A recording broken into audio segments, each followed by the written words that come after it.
Whenever I go to the community in the village where I'm born, that's what we call ancestral land, where I was born. It's why I realized that really life is original life. People don't have a lot of stress like in towns. This is why I got this idea to think it is worth it to invest in the village before investing in towns. If you're to do a poultry farm, you must have some assets in the community.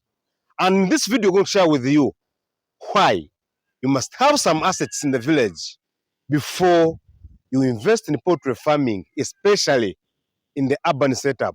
You know, I do poultry farming in the urban setup of Njeru municipality, Eastern Uganda. But again, you must always have some assets before you start.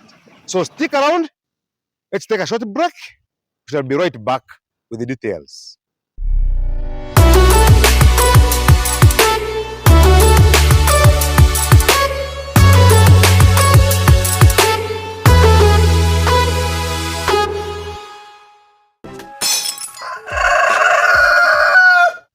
If you are to ask me what business can be done in 2025 really, Kataps, as me Kataps, I would encourage you to do poultry farming. I have my reasons. Reason number one, it is food. It is a food producing entity. When you have poultry, you have the eggs, you have the chicken, you have the manure to grow the food. That is maybe posho. Of course, you grow maize, you grow soybean, and whatever you plant using the fertilizer from the chickens thrives very well, grows very well. So I would say go for poultry because it is in the line of food. Why do I go for food? Today, Africa is one of the youngest continents on the earth, with a young population, especially Uganda, with about 70% of people under the age of 30. So those people want to eat. Where will they get the food? It is us, me, you, him, her, and okay, them, to grow for them. Those of us who have the capacity, who have the energy, the zeal, the morale, the passion to grow the food will grow for you who has no passion but has an office, has the money to buy the food. So we shall keep buying for you the food. We shall grow for you the food, you buy from us. And of course, that's what we call ecosystem. You have the money, I have the food, we exchange, then I grow the mansion, I build the mansion, you also build a mansion, or maybe you build a stomach. I don't know, but what I'm saying, on a serious note, we farmers are heading for the right market now because the food market will never be finished. So if I have the eggs, you will need an egg in your office. If I have the food grown by the fertilizer from my chickens, you will need that food. If you have any function, any wedding, any graduation, any end of year party for your company, you need my chicken for roasting, for a buffet, for choma, all that. So we farmers will always have the money. And this is the Christmas break. Everybody must have slaughtered the hen in their home. Hens have suffered. Chickens have suffered. And that's what I'm saying. As Kataps, I would encourage you to go for poultry farming because of food. I also encourage you to go for poultry farming because it is a business that you can do at home.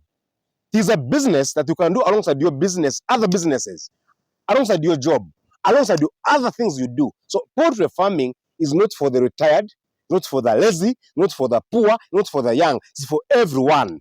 It is a passive income business. You do it from home. You can say at this small structure I have here behind me. This is going to be for my family, for my wife doing it. She will be doing it after, like in the morning, wakes up, puts in some feed, then goes to work, puts in feed in the evening, maybe leaves the maid here. Then the maid will put in some feed in the day, change the water, collect the eggs. This is a small structure, just look at it, very small. It's going to be a very big project as we grow. We start small, we keep growing until, I told you yesterday that when it becomes 500 birds, you will say, we started with this guy, this small project, but now it has grown. And I want to do it, they call it coherently. I want to do it slowly by slowly. I want to invest the money from this small house for a better house, for smaller houses, slowly, until we do a permanent thing. You saw what I did in Eastern Uganda. I'll do it here. When you invest where you were born, let us say you invested maybe in trees, you bought a cow, you bought land. When your poultry farm becomes a bit delicate, becomes like negligible, like almost falling down, crashing. I told you 2024 has been a very hard year. 2024 has been a very hard year in terms of economics. The egg prices went down and the feed prices went high. That means many people struggled with farming, including me. But if you have something, a backup in the community, maybe you had a piece of land, you had a cow, a goat, sheep, you would sell it, then you put back in your poultry because you know that poultry very well. You understand it very well. So that you don't struggle to recover. You have always to invest so that you can easily recover. So you go back in the community where you're born, you sell that property, you come back in the town, you set up. Remember in the villages where we were born, the money we get is a little bit smaller than is less than the one we get in towns. And of course, the business in towns is better than that in the villages. Because you would consider like selling a tray of eggs in town would cost at least, I don't know, $3. But here in the village, you'd even get maybe $1 for the tray of eggs. And again, you cannot get the market. You can't even get the people to buy them. So we have to invest in the village with what can be sold in the village. Then we take the money to towns.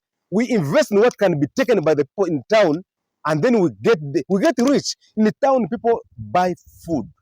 There is no food in towns, but there is more food in the villages. So when you sell land in the village, you invest in a food production in the town. That's what we call commercial urban farming. You're going to be very rich in a short time. Very short time.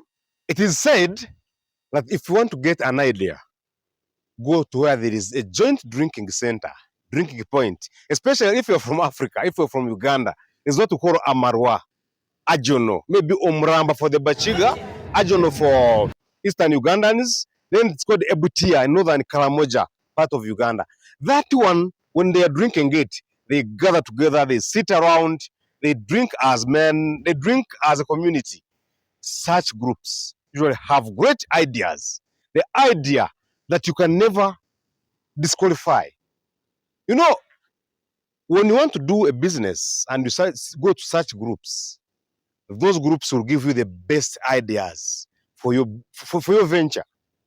If you want to build a house and you ask them, they have the plans. If you want to do better step poultry farming, they know all the things to do. But of course, they don't have the capital, but they have the idea. And the biggest capital I usually say is your brain and the idea. There are many people who don't have money, but they have the capital, which is the ideas form, in the form of ideas. But there are those with money without anything in the head, like for maybe what to do next. So here, we realize that if we sit together, the ideas we get are completely tangible, solid, and forever will make you grow. Poultry farming is one of the untapped businesses, surely. You can do it for export. Look at the beaks of the chicken. Those beaks can do tons. They are not yet tapped. Look at the feathers. They can do a lot of beauty on our women, on us, the kingdoms. Those who want beauty, those ones are almost ornamentals. They can do anything. Look at the blood in chicken. Look at the chicken waste, the fertilizers. When you slaughter a bird, it is always that the gizzard that has some waste. But there are people slaughter more than 100 birds per day in those butcher points. If they collect all of that and they put in process, they can make it into either poultry pig feeds or fertilizer. You look at the chicken waste from the chicken house. If you collect it and ferment it, or maybe prepare it well for gardens, it's a good fertilizer. That is not tapped. You can even do it for export. You can imagine that fertilizer can even make food grow on a stone. Look at the chicken beaks. Those beaks are so important that they can make buttons, they can make shoe soles, they can make the top of the shoelace, they can make many things. The fingernails for women, the ornaments, they are so beautiful. If you make chicken beaks into fingernails, like look at this mine. If that was to be put for a chicken, I would look like a beautiful younger man. But of course, that was the joke. So please, if you can reach the people who are responsible, the government officials, Ministry of Agriculture, Ministry of Trade, the president of Uganda, president of your country, let them invest in poultry farming. There are many things that we need to come from poultry, but there are many things that we need to come from chicken. So if you are new here, please subscribe. If you have not been here, share this video. Share this video to many people. We want it to reach so many people so that we cannot say something happened without saying it. The Bachiga say, Diafandimu. And Nelson Mandela once told us that the problem of this world is not the people who are there. It is the problem of the silent majority who know what to do. The silence of the people kills the innocence of the few. So please, let's meet again. This is Kataps, and Merry Christmas. Happy New Year 2025. Bye-bye.